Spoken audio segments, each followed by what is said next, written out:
하나님 말씀은 마태복음 1장 18절부터 21절 그리고 2장 1절부터 3절까지입니다. 우리 한 절씩 교독해 봅니다. 제가 18절, 여러분들이 19절, 제가 먼저 봉독해 올립니다. 앞에도 말씀이 있습니다. 성경도 보셔도 되고 앞에 말씀 보셔도 됩니다. 먼저 봉독해 올립니다. 예수 그리스도의 나심은 이러하니라. 그의 어머니 마리아가 유셉과 약혼하고 동거하기 전에 성령으로 잉태된 것이 나타났더니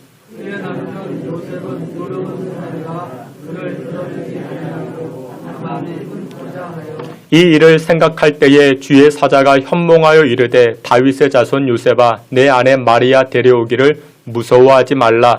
그에게 잉태된 자는 성령으로 된 것이라. 아들을 낳으니 이름을 예수라 하라. 이는 그가 자기 백성을 그들의 죄에서 구원을 받으시리라. 예, 마태복음 2장 1절부터 3절까지 계속해서 봅니다. 제가 1절 봉독해 올립니다. 헤롯 왕 때에 예수께서 유대 베들레헴에서 나심에 동방으로부터 박사들이 예루살렘에 이르러 말하되 유대인의 왕으로 나시니가 어디 계시냐. 우리가 동방에서 그의 별을 보고 그에게 경배하러 왔노라. 다 함께 봅니다. 헤롯 왕과 온 예루살렘이 듣고 소동한지라. 아멘. 이 시간에 우리 임마누엘 찬양계 통해서 하나님께 영광 돌리겠습니다.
아멘.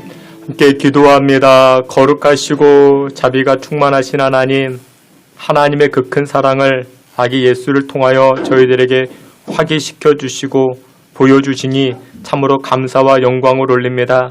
하나님, 오늘도 우리의 이끄심 하나님의 말씀으로 이끌어 주시는 줄 압니다.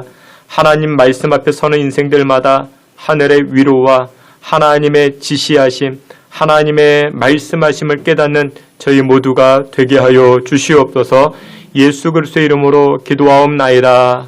아멘.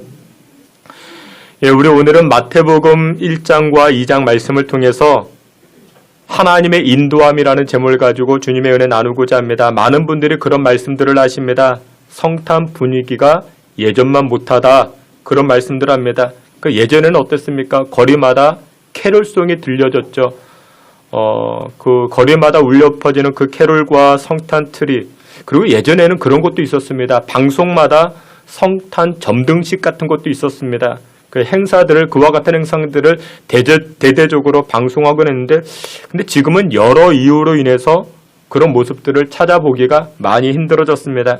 그래서 많은 분들이 그렇게 말씀하십니다. 성탄 분위기가 예전만 못하다, 이렇게 말씀하십니다. 그런데 정말 우리가 한번 따져본다면 옛날의 성탄 분위기라는 것, 근데 여러분들 이 성탄 분위기라는 것은 얼마 되지 않았습니다. 우리나라 거슬러 올라가 보면 한 1970년대, 80년대 그때 캐롤송이 많이 등장을 하고 그때 성탄 점등식도 있었고, 여러분들 6.25 통에 무슨 성탄 분위기가 있었겠습니까? 여러분들 아니면 100년 전으로 거슬러 올라가 보십시오. 구한말 시대에 무슨 성탄 분위기가 있었겠습니까? 심지어 오늘 성경에 등장하는 예수님 탄생하실 때 성탄 분위기, 그런 게 있었을까요? 오히려 요즘보다도 더 못했습니다. 그럼에도 불구하고 성탄절이 여전히 우리에게 은혜가 되고 기쁨이 되는 이유는 무엇이냐? 성탄절을 통한 하나님의 이끄심, 하나님의 인도하심이 있기 때문에 그렇습니다. 하나님의 백성들을 누가 이끌어 가십니까? 하나님께서 하나님의 백성들을 이끌어 가시기 때문에, 그것을 성탄절을 통해서 보여주시기 때문에 이 성탄절은 여전히 분위기가 나지 않는다 할지라도 우리에게, 믿는 자들에게는 기쁨이 되고 감사가 넘치는 줄 믿으시길 축원합니다. 오늘 본문을 보게 되면은 이 성탄 시즌에 이끌림 받았던 두 인물이 등장을 합니다. 그런데 결과는 아주 다르게 나타납니다. 첫째, 누구였는가? 욕심에 이끌림 당한, 권력에 이끌림 당한, 자기 만족에 이끌림 당한 헤롯이라는 사람이 등장을 합니다. 마태복음 2장 1절에 보니 이렇게 말씀합니다. 우리 앞에 있는 말씀, 헤롯 왕 때에 예수께서 유대 베들레헴에서 나심에 동방으로부터 박사들이 예루살렘에 이르러 말하되, 여기 보니까 헤롯이 등장을 합니다. 헤롯 왕 때에 동방 박사들이 예루살렘을 찾아갑니다. 근데 왜 헤롯이 예루살렘에 있었는가? 유대 전 지역을 관할하는 이 유대 땅의 왕이었기 때문에 헤롯을 찾아가게 되는 것입니다. 근데 여러분들, 이 헤롯은 자수성가한 사람입니다. 헤롯은 자신의 한계를 뛰어넘는 그런 사람이었습니다. 왜냐? 이 헤롯은 에돔 사람입니다. 그러니까 에돔이 누구냐? 에서의 후예가 됩니다. 그런 사람이 이스라엘의 유대의 왕이 되었다라는 것은 로마의 그 원로원들과 이 로마의 그 칙령을 받아가지고 유대 땅으로 파송되어진 그런 왕이 된 것입니다. 그러니까 나름대로의 정치력이 굉장했던 것이죠. 에돔 사람인데 이마만큼의 수완을 보인다라는 것은 평범치 않는 사람이라는 것을 우리에게 말하고 있습니다. 이 헤롯은 더 나아가서 민심을 얻기 위해서 쇼를 참 잘했습니다. 요즘 그런 말을 하죠. 보여주기 행정이라는 말이 있죠. 그런 것을 참 잘했습니다. 심지어 이 헤롯은 유대인들의 민심을 사기 위해서 어떻게 했는가? 성전도 지어줍니다. 그래서 성전을 향해서 무슨 성전? 헤롯 성전이라는, 성경에서도 그렇게 말을 하고 있습니다. 성경을 보게 되면 구약과 신약의 중간기가 있습니다. 이 중간기를 이때 하스몬 왕조가 다스리게 되는데, 이 하스몬의 딸이었던 마리암을 아내로 삼아 결혼까지 합니다. 그만큼의 헤롯은 나름대로의 정치력도 있었고 어떤 그런 수완도 참 좋았던 사람입니다. 근데 이와 같은 이력으로 출세하다 보니까 이 헤롯에게는 의심이 많았습니다. 내가 세운 나의 위치, 내가 세운 나의 이 기반, 이것을 탄탄하게 하기 위해서 굉장히 잔인했다 말합니다. 자기의 정치 기반과 권력을 유지하기 위해서 심지어 아내도 죽였습니다. 자식들도 죽였습니다. 역사를 보게 되면 이 헤롯에게는 10명의 아내가 있었는데 그 중에 2명을 죽입니다. 그 여러 명의 아들들이 있었는데 그 중에 3명을 죽이게 됩니다. 마태복음 2장 2절을 보게 되면 이렇게 말합니다. 유대인의 왕으로 나신 이가 어디 있느냐? 동방 박사들이 예루살렘을 방문해서 물어보게 됩니다. 근데 헤롯은 지금 내가 유대인의 왕인데 자신의 권력을 탄탄하게 하기 위해서 어떤 일도 서스럼 없이 저지르는가? 2살 미만의 아이들을 죽이는 그런 악행까지 저지르게 됩니다. 헤롯은 이처럼 잔인했던 사람입니다. 당시 소문에 이런 소문이 있었습니다. 헤롯의 아들이 되기보다 헤롯의 개가 되는 것이 더 좋다라는 그런 소문까지 있었습니다. 헤롯은 자기 자아가 굉장히 강했던 사람입니다. 여러분들 자수성가한 사람들의 특징이 그렇죠. 자기 길을 자기가 모색하고 계획합니다. 자기 뜻만을 관철시키려고 합니다. 자기를 자기가 보호하려고 자기를 포장합니다. 오늘 본문의 이 헤롯의 나이가 70세쯤 되었다 역사가들은 말합니다. 여러분들 연세 드신 분들을 폄하시키는 것이 아니라 우리나라도 얼마 전까지만 해도 연세 70이 되면은 여러분들 고령층에 속하게 되었죠. 지금은 청춘이라 말하는데 그래서 여러분들 생각해 보세요. 연세가 70이 되었다. 그러면 내일을 도모하기보다 내일을 계획하기보다 지금까지 내가 걸어온 발자취를 추스릴 때입니다. 나의 행적을 추스릴 때가 연세 70이 되는 것입니다. 근데 오늘 본문의 이 헤롯은 어떻습니까? 자기의 왕권을 더 탄탄하게 하기 위해서 자기의 위치를 더 강화하기 위해서 유대인의 왕이 나셨는데 어디 있느냐? 라는 그 질문을 받고 어떻게 합니까? 2살 미만의 아이들을 학살시키는 그런 일들을 서슴지 않게 됩니다. 무슨 말이야? 내가 왕인데 내가 이 지역의 왕인데 무슨 유대인의 왕이 또 있다고 그러면서 이와 같은 악행을 저지르지 아니하게 됩니다. 여러분들 그렇습니다. 헤롯은 끝까지 자기를 자기가 강화시키려고 했습니다.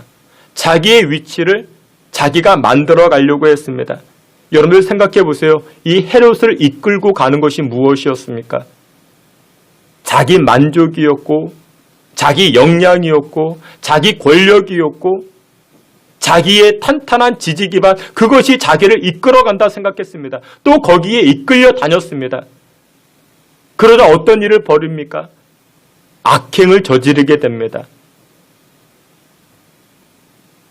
나의 왕권이 나의 권력이 나를 이끌어가기 때문에 그건 놓치면 나는 죽어 라고 생각하기 때문에 어떤 수단과 방법을 가리지 아니하고 그것을 지켜나가려고 합니다. 근데 여러분들 오늘 본문에 등장하는 헤롯, 이 헤롯과 오늘을 살아가고 있는 우리와 여러분들 크게 다르지 않습니다. 우리도 정보를 얻습니다. 정보를 얻는 이유는 무엇이냐? 자기를 강화시키려고 합니다. 우리가 어떤 행동을 합니다. 어떤 행동을 하는 이유가 무엇이냐? 나를 강화시키기 위해서 우리는 행동을 하지요. 예수님께서 십자가 달리실 때 빌라도가 있었지요. 이 빌라도의 아내가 십자가를 내어주는 이 빌라도를 향해서 이렇게 이야기합니다. 여보, 내가 지난밤 잠을 자는데 꿈자리가 뒤숭숭했다고. 그러니 저 예수를 십자가에 내어주지 맙시다. 라고 그렇게 조언할 때 빌라도는 어떻게 합니까? 빌라도는 자기의 권력, 자기의 지지 기반을 탄탄하게 하기 위해서 예수님의 죄 없음을 알고 있음에도 불구하고 예수님을 십자가에 내어주게 됩니다. 그리고서는 물로 손을 씻습니다. 그리고서는 나는 죄가 없노라라고 이야기를 하죠. 죄가 없습니까? 그렇지 않죠. 여러분들 빌라도도 마찬가지였습니다. 자기 권력이 나를 이끌어간다 생각했습니다. 자기가 자기를 강화시키려고 했습니다. 근데 결국 어떻게 됩니까? 빌라도 보세요. 지금도 욕을 먹습니다. 지금도 욕을 먹는 그런 인생을 살고 있습니다. 여러분들 사도신경 고백할 때 본디오 빌라도에게 고난을 당하사 빌라도 때문에 우리 예수님이 고난 당하셨다고 우리가 지금도 욕하지 않습니까? 그러니까 빌라도는 지금도 욕을 먹고 있습니다. 오늘 본문으로 돌아가서 여러분들 헤롯은 어떻습니까?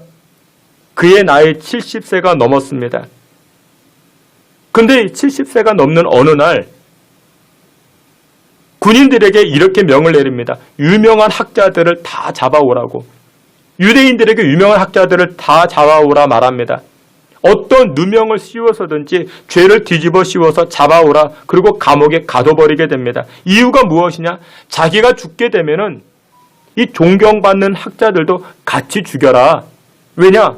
내가 죽으면 사람들이 나를 위해서 애곡하지 아니할 것이니까 오히려 그놈 잘 죽었다라고 말할 수 있으니까 그러면 쓸쓸한 죽음을 맞이하니까 내가 죽을 때 유대인들이 존경하는 학자들도 같이 죽이면 이 학자들이 죽게 되면은 사람들이 애곡하게 될 거니까 그러면 쓸쓸한 죽음이 아니지 않겠는가.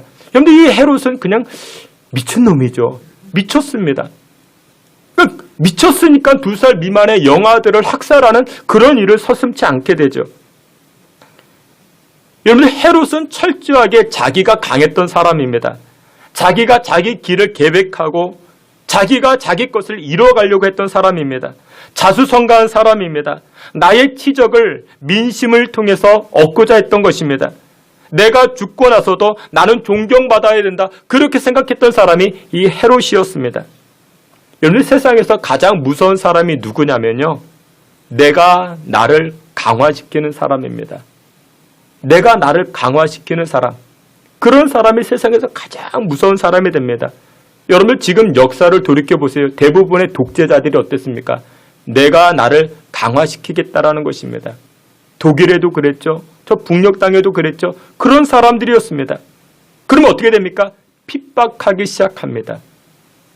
그리고 결국 악당으로 남게 됩니다. 결국 사람들에게 존경받지 못하고 사랑받지 못하게 됩니다. 근데 반대로 생각해 보세요. 나는 왕이 아닙니다. 내가 왕이 아닙니다. 나는 칭찬받지 아니하고 나는 영광받는 존재가 아닙니다. 예수님만이 영광받습니다. 예수님만이 내 인생의 왕이십니다. 예수님만을 자랑하는 인생을 살게 되면요. 그 인생은 하나님과 협력자가 됩니다. 하나님과 동역자가 됩니다. 오늘 본문에 등장했던 헤롯은요. 권력에 이끌림 당한 사람입니다. 자기 만족에 이끌림 당한 사람입니다. 자기 욕심에 이끌려갔던 사람입니다. 여러분들 오늘날 우리들도 무엇인가에 다 이끌려 다니는 사람입니다. 여러분들도 다 이끌려 다닙니다. 무언가에는 다 이끌려 다닙니다. 헤롯은 권력이라는 것에 이끌림 당하였고 자기 강화라는 것에 이끌림 당해서 악행을 저지르고 만행을 저지르는 그런 사람이었습니다. 오늘날 우리들도 마찬가지입니다. 여러분들은 무엇에 이끌려 다니십니까? 사람들의 칭찬에 이끌려 다니고 사람들의 인정받음에 이끌려 다닙니까? 그러면 여러분들 우리도 자기를 강화시키기 위해서 악을 일삼는 그런 사람이 될 수밖에 없습니다. 사랑하시는 귀한 성도 여러분들, 나는 오늘날 무엇에 끌려다니는가, 무엇에 인도를 받는가, 자기 자신을 돌이켜보고 하나님의 은혜에, 하나님 말씀에 이끌림 받는 저와 여러분 다 되시기를 주님의 이름으로 축원합니다. 두 번째로, 근데 이 헤롯과 반대되는 인물이 등장을 합니다. 바로 요셉입니다. 오늘 본문의 이 요셉은 하나님 말씀에 이끌림 받는 그런 인생을 살아가게 됩니다. 오늘 본문 말씀 마태복음 1장 19절 20절 우리 앞에 있는 말씀인데 19절 20절 다 함께 봅니다. 그의 남편 요셉은 의로운 사람이라 그를 드러내지 아니하고 가만히 끊고자 하여 이 일을 생각할 때에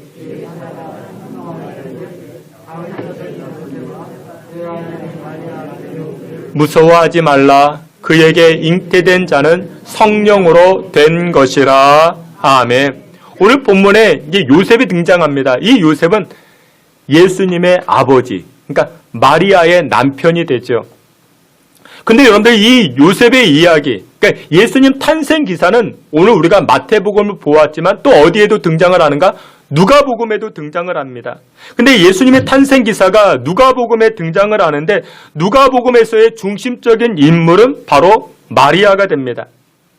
유대인들은 13세가 되면 성년식을 치르게 됩니다. 그리고 17세가 되게 되면 지방 간에 이제 서로 혼사 이야기가 오고 가게 됩니다. 근데 그전에는 대부분이 중매 결혼입니다. 그러니까 지방 간의 그런 이야기를 통해서 이제 결혼이 성사가 되는데, 그래서 여자든 남자든 그전에 손을 잡아보는 일이 거의 없습니다. 근데 학자들은 마리아가 성령으로 잉태될 때 마리아의 나이가 몇 살이었는가? 학자들은 이렇게 이야기를 합니다. 15살 아니면 16살쯤 됩니다. 손도 안 잡아본 여자아이. 여러분들 16살이면 우리로 치면 뭐가 될까요? 한 중학생 아이쯤 되겠죠. 한 중2, 중3쯤 됩니다. 그런 그런 학생이 아이를 가지게 됐다. 여러분 마리아 입장에서 생각해 보세요. 아이를 가지게 되었다는 기쁨이 아니라 뭐가 됩니까? 그 이후부터는 얼마나 무섭고 불안하겠습니까? 그래서 누가복음에서는 주의 천사가 마리아에게 나타나 마리아를 안심시키게 됩니다. 야, 두려워하지 말고 무서워하지 말아라. 너의 임신은 성령으로 임신하게 된 것이니까 걱정하지 말아라. 그래서 누가복음에는 이 마리아를 중심으로 마리아를 안심시켜주고, 그리고 오늘 본문에 이 마태복음에서 예수님의 탄생 기사가 등장을 하는데 이 마태복음에서의 집중되는 사람은 바로 요셉입니다. 이 요셉은 누굴까요? 마리아의 남편이었죠. 예수님의 아버지가 되죠.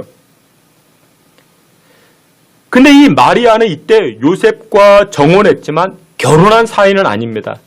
이해하십니까? 정혼한 사이지만 결혼한 사이는 아닙니다. 이스라엘 그 결혼 풍습에는 특색이 있는데 3번의 결혼 예식을 치르게 됩니다. 첫 번째, 약혼이라는 게 있어요. 약혼합니다. 우리도 약혼하죠. 앞으로 결혼할 사람과 맺는 언약. 이때 이제 신랑은 신부 아버지에게 결혼 지참금을 주게 됩니다. 결혼 지참금. 그런데 이 결혼 지참금이라는 것이 무엇이냐면 몸값의 개념이기보다는 나에게 예쁜 딸을 시집 보내주시니 그동안 길러주시고 그동안 보살펴 주신 거 감사합니다. 이 감사의 표현으로 결혼 지참금을 신랑이 신부 아버지에게 주게 되는 것입니다. 창세기 말씀에서도 그런 내용이 등장을 하죠. 야곱이요, 아버지와 형을 피해서 외삼촌 라반의 집으로 도망을 갔는데 한눈에 반한 여인이 있었죠. 라헬이죠. 얼마나 예뻤는지. 그래서 야곱이 외삼촌 라반에게 딸을 주십시오. 나와 결혼시켜 주십시오. 근데 이 야곱은 이때 돈이 없잖아요. 그래서 어떻게 해요? 몸으로 때우죠. 7년 봉사를 하게 되죠. 그게 바로 이제 지참금 형식인 것입니다. 근데 7년으로 끝나지 않고 또 7년 또 봉사, 아무튼 돈이 없으면 몸으로 태워야 되고, 그게 이제 지참금 형식이었습니다. 고린도전서 6장 19절에도 이런 말씀이 등장합니다. 예수님께서 저와 여러분들을, 우리가 예수님을 신랑 대신 예수님이라고 말씀하죠. 성경에서는 신랑 대신 예수님이라고, 그러면 저와 여러분들은 뭡니까? 저와 여러분들은 신부죠. 그러면 예수님이 저와 여러분들을 데리고 가서 결혼시킬 때 예수님도 뭘 내셔야 돼요? 지참금을 내셔야 돼요. 그 내용이 고린도전서 6장 19절에 등장을 합니다. 예수님의 피값이 바로 지참금이 되는 것이죠. 그러니까 이것이 바로 약혼입니다. 그리고 두 번째는 무엇이었냐면 정혼이라는 것이 있습니다. 정혼. 히브리어로 라카르 그렇게 이야기하는데 취하다, 붙잡다 그런 뜻입니다. 정혼의 상태는 부부는 되었지만 각자의 집에서 떨어져 한 1년 정도를 보내게 됩니다. 왜냐? 만약에 내일 당장 결혼하면은 여러분 지금 아들을 둔 부모님은 속이 시원하겠지만 딸을 둔 부모님은 여러분들 얼마나 허전하겠습니까? 그래서 엄마와의 이런 정도 쌓고 이런 이렇게 추억도 만들고 친구들과의 그런 추억도 만드는 그런 기간이 바로 정혼 기간입니다. 그래서 정혼을 하게 되면은 결혼과 비슷하지만 1년 동안 각자 집에서 생활을 합니다. 그런 기간이 바로 1년입니다. 근데 지금 오늘 본문의 내용은 요셉과 마리아가 정혼한 상태입니다. 그러니 잠자를 했습니까? 안 했지요. 잠자리를 하지 않게 됩니다. 그러다가 이제 세 번째 정혼의 기간이 지나면 결혼을 하게 됩니다. 이때 신랑이 신부집을 찾아가서 신부를 데려오게 되는 것입니다. 근데 지금처럼 기차가 있는 것도 아니고 비행기가 있는 것도 아니고, 예를 들어서 신랑집이 서울인데 신부집이 대구입니다. 울산입니다. 여러분들 며칠을 걸어가야 되죠. 근데 만약에 통보를 했습니다. 내가 3일 후에 가겠습니다. 근데 가다가 보면 여러분들 요즘처럼 길도 미끄럽고 그러면 하루 더 머무를 수 있고, 폭설이 온다거나 폭우가 오면 지체가 될 수도 있는 것이죠. 늦기도 하고 빨리 갈 수도 있는 것입니다. 그래서 마태복음 말씀에 이런 말씀이, 열처녀 비유 말씀이 있죠. 열처녀 비유. 등불을 준비하고 신랑 되신 예수님을 맞이하자, 깨어서 맞이하자, 그런 말씀이 등장하게 됩니다. 오늘 본문으로 다시 돌아가 보면 요셉과 마리아, 정혼의 기간을 지나서 요셉이 신부집을 방문해서 이 신부 마리아를 데리고 와야 되는데, 그래서 결혼식을 올려야 되는데 소문을 들었대요. 무슨 소문 들었어요? 나와 정혼한 이 마리아가 임신했대요. 그래서 요셉 마음에 부담감이 있었을까요? 없었을까요? 부담감이 있었죠. 그래서 오늘 본문에 이렇게 이야기합니다. 20절 말씀, 우리 앞에 있는 말씀 다 함께 봅니다. 이 일을 생각할 때에 주의 사자가 현몽하여 이르되,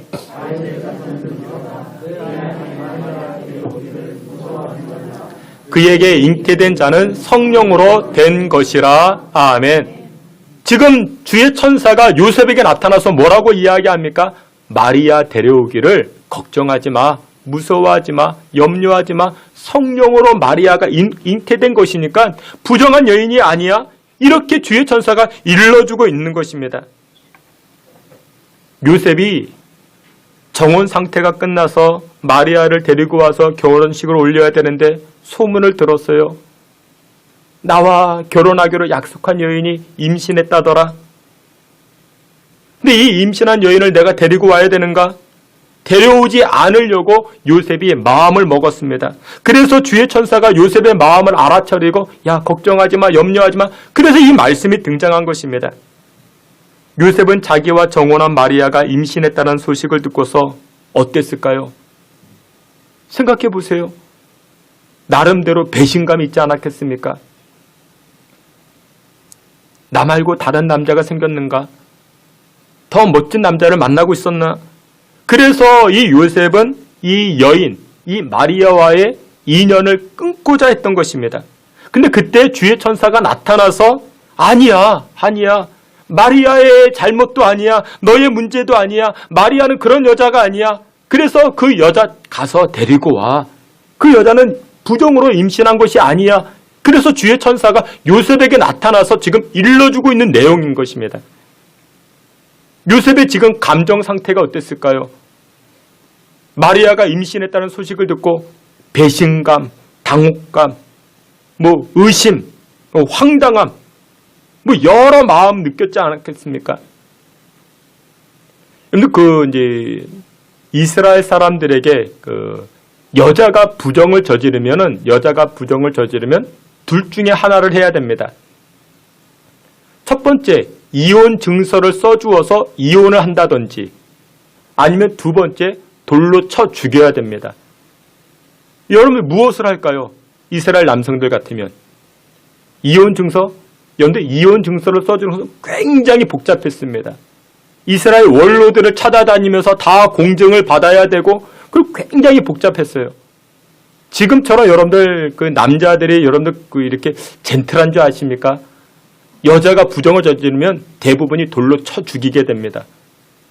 아내를 돌로 쳐 죽이게.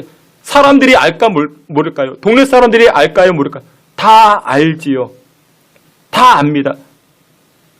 그것이 명예스러운 행동이라 그렇게 생각해 왔던 때입니다. 그런데 오늘 본문의 요셉은 어떻게 했을까요? 오늘 본문에 보니까 마태복음 1장 19절에 이렇게 말씀합니다. 앞에 있는 말씀 다 같이 봅니다. 그의 남편 요셉은 의로운 사람이라 그를 드러내지 아니하고 가만히 끊고자 하여, 여기 보니 가만히 인연을 끊고자 했대요. 나보다 더 좋은 남자 만났나 보지. 속은 상하지만, 감정이 복받쳐 오르지만, 그래도 요셉은 어떻게 해요? 가만히 이 마리아와 인연을 끊고자 했다라고 말합니다. 여러분들, 이게 굉장한 겁니다. 이게 정말 놀라운 겁니다. 나에게 모욕감을 주고 나에게 모멸감을 주었던 이 여인, 그럼에도 불구하고 요셉은 가만히 끊고자 했다. 여러분들, 이것이 예수 믿는 사람들의 모습이어야 됩니다. 그런데 우리는 오늘날 어떻습니까? 상대방의 수치, 요거 잘 걸렸다. 그러면서 우리는 동네방네 다니면서 다 그것을 까발려내고 다 드러내고, 여러분들 대중 앞에서 떠벌린다 할지라도 여러분들 궁지에 몰아넣고 민망을 주고 수치를 주고, 여러분들 그것이 예수 믿는 사람들의 모습인가? 근데 우리는 그렇게 살아왔죠. 우리는 그런 모습으로 살아왔습니다. 그런데 그것은 전혀 우리에게 득이 될 게 없어요. 하나님께서 첫째로 그것을 기뻐하지 않습니다. 를 망하게 하는 지름길이 됩니다. 창세기 말씀에 노아라는 사람이 있었죠. 노아의 방주. 이 노아가 방주를 다 짓고 방주 기간을 지내고 이제 무태 나와서 생활을 하는데 어느 날 이 노아가 술에 취하게 됩니다. 그러니까 여러 설이 있어요. 여러 설이 있는데 아무튼 이 노아가 술에 취해가지고 옷이 벗겨진지도 모르고 그렇게 생활할 때 노아에게는 3명의 아들이 있었죠. 셈, 함, 야벳이 있었어요. 그런데 그 중에 둘째 아들 함이 아버지가 술 취해가지고 이렇게 옷이 벗겨진지도 모르고 그러고 지내고 있다고 동네방네 다니면서 아버지의 수치, 아버지의 부끄러움을 여기저기 다 이야기를 합니다. 나중에 노아가 술에 깨고 나서 자기의 수치가 다 드러난 줄 알고 함의 행동이 어떻게 했는 줄 알고 노아가 저주를 하는데 누구를 저주했을까요? 함의 자손을 저주합니다. 그의 자손이 저주를 받게 됩니다. 여러분들 그렇습니다. 여러분들 주변에 상대방의 약점이 보이셨습니까? 그럼 어떻게 하자고요? 고개 돌리고 눈 감고 머리에서 지워버리자고요. 야, 요거 잘 걸렸네. 요거 건수 잡혔네.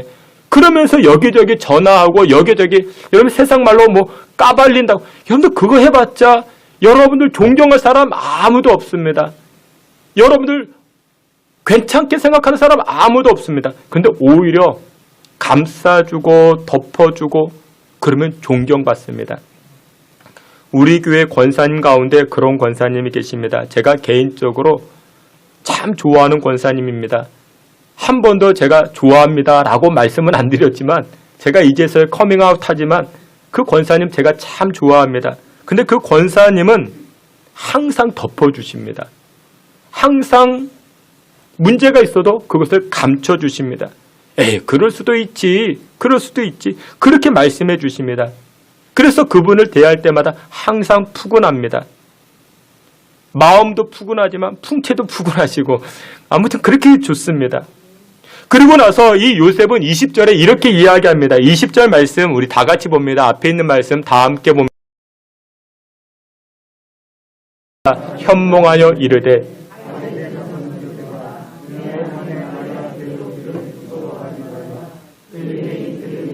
성령으로 된 것이라. 아멘. 여기 보니까 요셉이 마리아와의 인연을 끊고자 할 때에 어떻게 했다? 생각해 봤대요.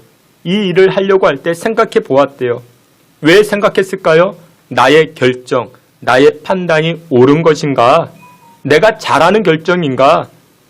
하나님의 인도를 받는 결정이고 판단인가? 요셉은 생각해 보았습니다. 여러분들 그렇습니다. 우리들도 결정하고 판단할 때 생각해 보아야 됩니다. 근데 여러분들 우리는 다 생각하긴 해요.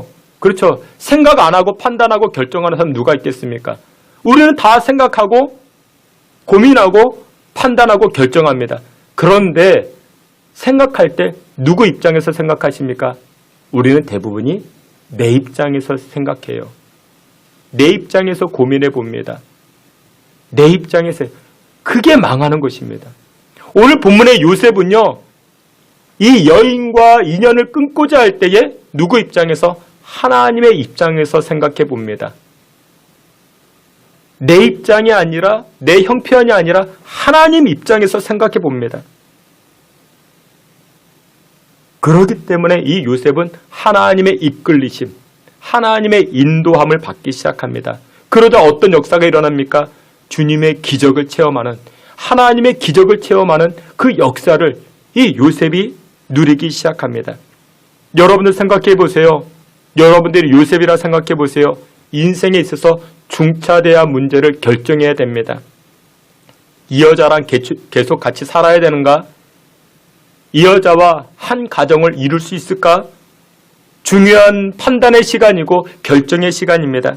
그런데 요셉은 감정, 자신의 감정이 어땠다고요? 지금 배신감, 의심, 황당함, 모욕감, 그런 감정이 있었지만 그럼에도 불구하고 요셉은 어떻게 해요? 자신의 감정을 기반 삼지 아니하고 하나님 말씀에 이끌림 당하게 됩니다.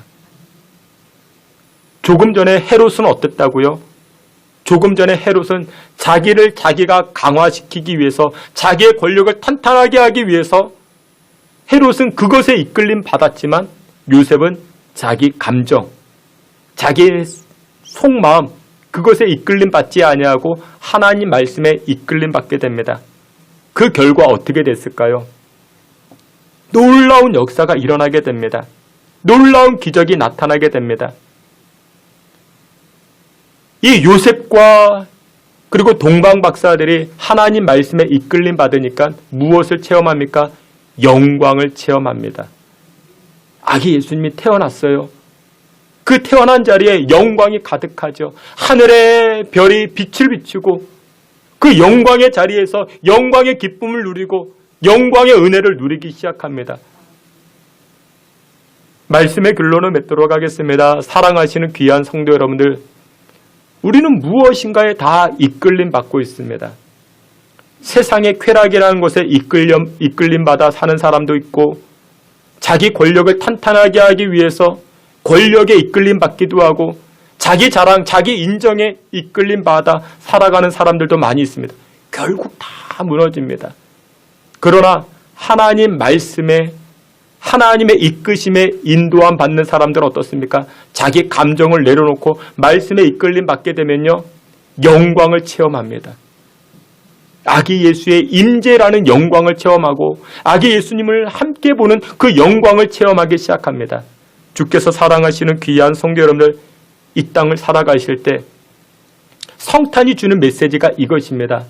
우리를 이끄시는 하나님, 우리를 이끌어 가시는 그 하나님, 그 말씀대로 나의 인생을 전폭적으로 내어드려 하늘의 영광, 하나님의 그 영광, 예수 그리스도의 탄생의 영광을 누리며 살아가시는 저와 여러분 다 되시기를 주님의 이름으로 축원합니다. 아멘. 하나님 아버지 크신 은혜와 사랑을 감사합니다. 자기 감정, 자기 판단, 또한 자기 기준에 근거하지 않고 하나님 말씀에 이끌려 판단하고 결정하여 하나님의 은혜를 체험하는 믿음의 성도들로 살아갈 수 있게 주님 복나려 주옵소서. 예수 그리스도의 이름으로 기도하옵나이다. 아멘.